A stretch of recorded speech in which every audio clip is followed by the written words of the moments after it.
नहीं आ रहा है टिकटॉक शॉप। तो अगर हम पाकिस्तानी अपना काम शुरू करना चाहते हैं तो हमें जो है वो स्टार्ट करना पड़ेगा यूके के अंदर, अगर हम अपना काम करना चाह रहे हैं तो। यूएसए के अंदर एक रिक्वायरमेंट है एसएसएन, जिसको कहते हैं सोशल सिक्योरिटी नंबर, जो कि सिर्फ वहाँ के जो नेशनल्स होते हैं उनको असाइन होता है, हर किसी को असाइन नहीं होता वो। हम एज अ सर्विस प्रोवाइडर वहाँ पे काम कर सकते हैं यूएसए के अंदर, बट हम अपनी शॉप वहाँ पे क्रिएट नहीं कर सकते for the time.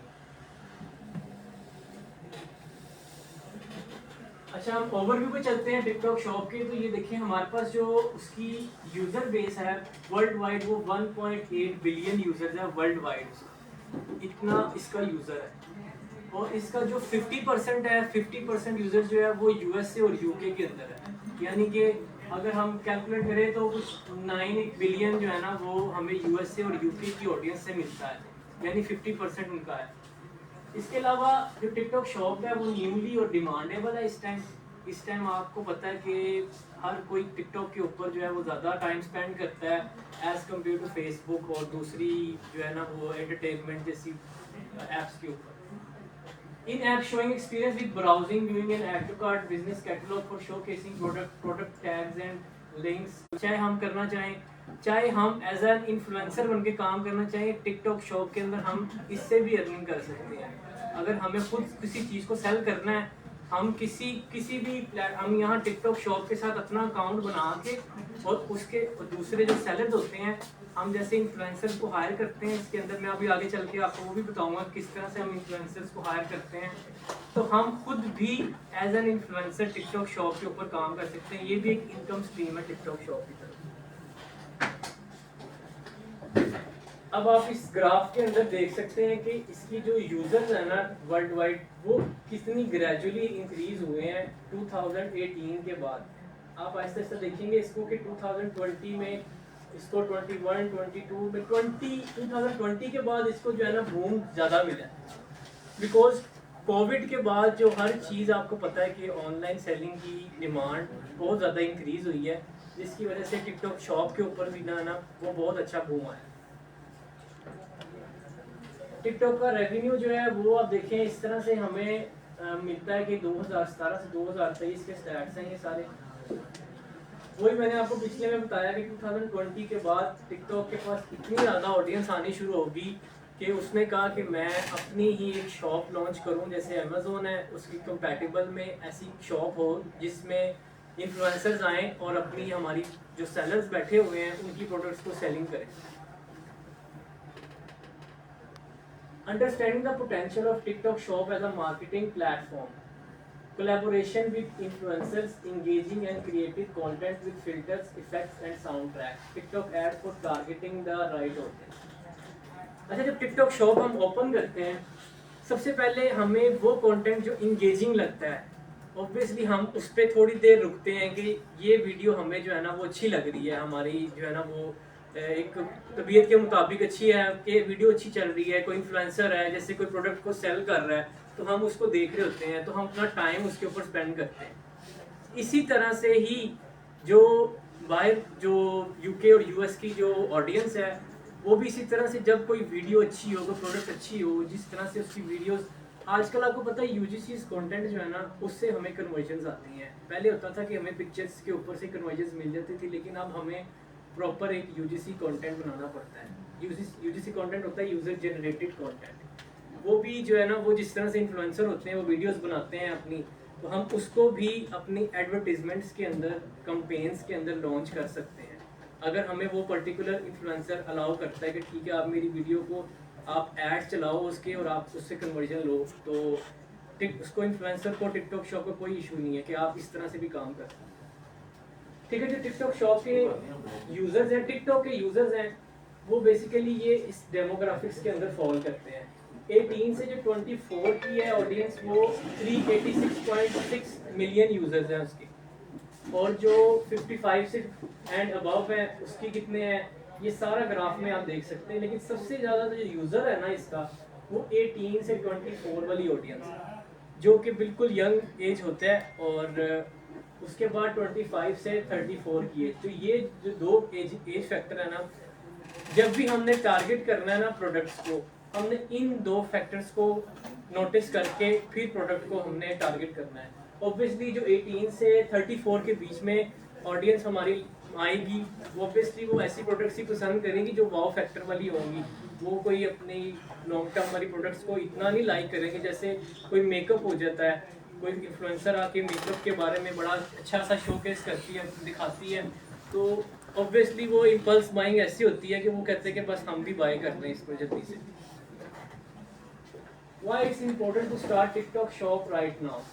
Obviously early adoption advantage है कि अभी बिल्कुल ही नई नई मार्केट आई है इसकी, और इतनी ज़्यादा रिस्ट्रिक्शंस इस प्लेटफॉर्म पे बिल्कुल भी नहीं है। जैसे अमेज़ोन के ऊपर है, आपको गेटेड अनगेटेड की कैटेगरीज में जाना पड़ता है। कुछ प्रोडक्ट्स वो आपको अलाउ करता है, कुछ को थोड़ी देर बाद जाके आपको थोड़ा अच्छी मैच्योर आपका अकाउंट हो जाए उसके बाद आपको अलाउ करता है।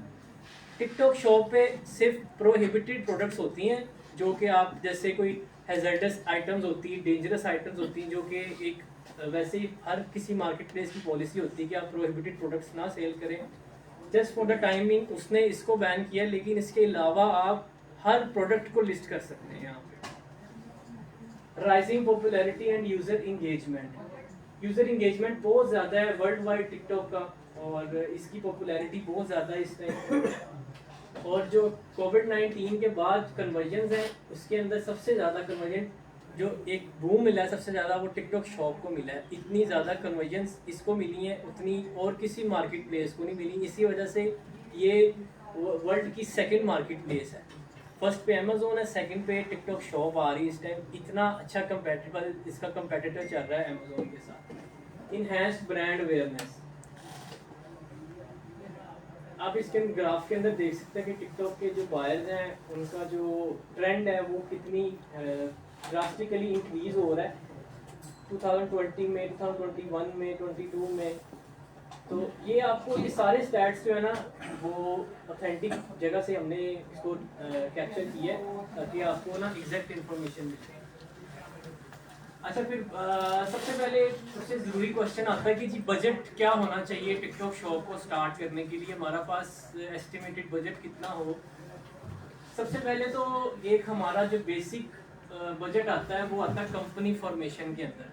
अगर हमने यूके में काम करना है तो फिर हमें उसके लिए लिमिटेड कंपनी बनानी पड़ती है अपनी, और उसकी जो कॉस्ट है उसके लिए एड्रेस बाय करना पड़ता है। वो आई गेस 120 पाउंड का आता है और 12 पाउंड की एंटिटी क्रिएट हो जाती है, ठीक है। फिर इसके बाद जो हमारी कॉस्ट ऑफ इन्वेंट्री है, जितनी भी हमने यूनिट्स लेने हैं तो उसकी हमारी कॉस्ट आ जाती है। यानी अगर हमारी प्रोडक्ट की कॉस्ट प्राइस जो है वो $5 है और हमने 200 यूनिट्स बाय करना है, तो उसको आप मल्टीप्लाई कर लें कॉस्ट प्राइस के साथ, तो आपकी जो कॉस्ट आ जाएगी। इसमें कोई इतनी लिमिटेशंस नहीं है कि आपने जो है वो इसी प्राइस के वेस्ट करना है या इतनी इन्वेंट्री आपके पास होनी चाहिए। फॉर द टाइमिंग आपको टिकटॉक FBT जैसे अमेजोन FBA अपनी सर्व देता है।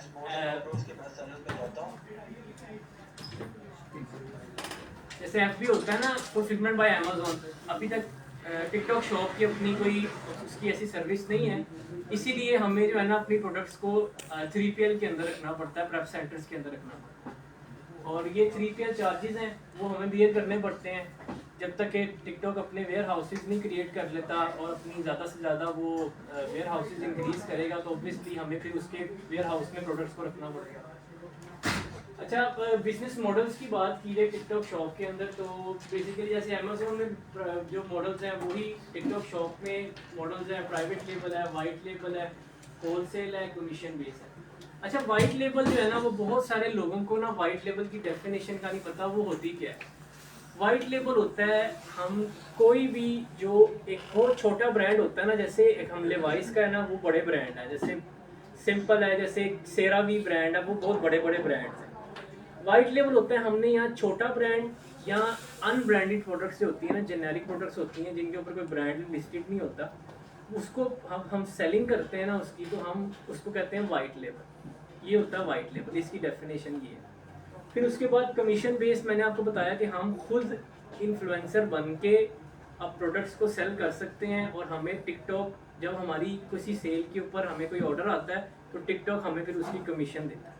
जैसे हम इन्फ्लुएंसर्स को हायर करते हैं, उनसे हम वीडियोस बनवाते हैं, फिर जब हमें ऑर्डर्स आते हैं तो फिर टिकटॉक उनको खुद ब खुद कमीशन देता है। तो इसी तरह से हम भी इसी तरह से अकाउंट क्रिएट करके तो हम वीडियोस बना के हम भी कमीशन ले सकते हैं। ये भी एक मॉडल हम टिकटॉक के ऊपर हम इनकम स्ट्रीम है अर्निंग के लिए। एक और मॉडल है ड्रॉप शिपिंग।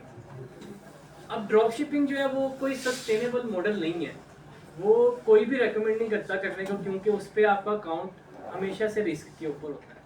तो आपको पता नहीं होता कि कौन सी पॉलिसी आप टिकटॉक शॉप की या किसी भी मार्केट प्लेस की वायलेट कर दो तो आपका जो बायर है उस प्लेटफॉर्म का वो भी बहुत ज़्यादा जो है ना, हमें ऐसा होता है कि हम ड्रॉप शिपिंग क्या होती है मैं आपको पहले बताता हूँ। ड्रॉप शिपिंग होता है कि हम जो है वो मिडल मैन है, हमने फॉर एग्जांपल अमेज़ोन से प्रोडक्ट को उठाया, हमने अपने अकाउंट पे लिस्ट कर दिया, हमने कस्टमर के लिए मार्केटिंग की, कस्टमर ने ऑर्डर किया, फिर हमने अमेज़ोन से डायरेक्ट कस्टमर को पहुंचा दिया, हम मिडल मैन है, इसको कहते हैं ड्रॉप शिपिंग।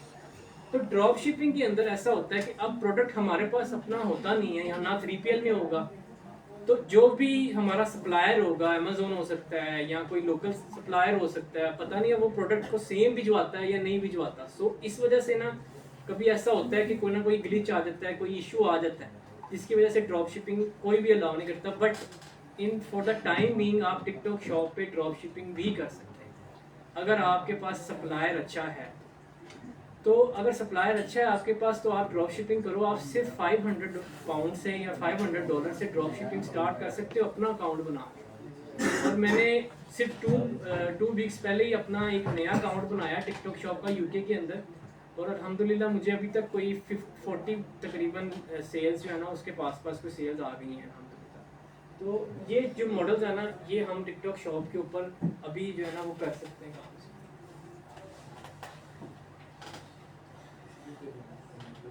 अच्छा, can we start selling to Pakistan? जी मैंने आपको बताया यूके में कर सकते हैं, यूएस में आपको किसी के साथ पार्टनरशिप पे करना पड़ेगा ऑब्वियसली। हाँ सर, जो हमने प्रोडक्ट लगाई है अपनी टिकटॉक पे, वो आपने अपनी लगाई है कि मीट सर लगाई है? अच्छा, टिकटॉक पे ना आपको मीटू की कोई ऑप्शन नहीं मिलेगी। टिकटॉक पे आपने अपनी लिस्टिंग बनानी है। हाँ, आपके कंपेटिटर्स होंगे जिन्होंने सेम लिस्टिंग्स बनाई होंगी, प्राइस रखी होगी, फिर हम उनके कंपेटिटर्स को देखते हैं। अपना ब्रांड लगाना पड़ता है। हाँ, हमें नो ब्रांड के साथ जाना पड़ता है, कोई ब्रांड नहीं, हमें अपना वहाँ पे शो करना पड़ता है। क्योंकि अगर हम ब्रांड शो करेंगे उसने हमसे इनवॉइस मांगनी है और हमारा ब्रांड भी उसने सारा वो ट्रेडमार्क मांगना है, ईच एंड एवरीथिंग। ठीक है। सर्विस स्कोप, अगर हम किसी को सर्विस प्रोवाइड करना चाह रहे हैं तो जिस तरह से हर बिजनेस को ऑटोमेशन चाहिए होती है, इस तरह से हम लोगों को अपना एज अ सर्विस प्रोवाइडर काम कर सकते हैं। हम सैलरी बेस कर सकते हैं, पार्टनरशिप बेस कर सकते हैं। तो सेकंड काम है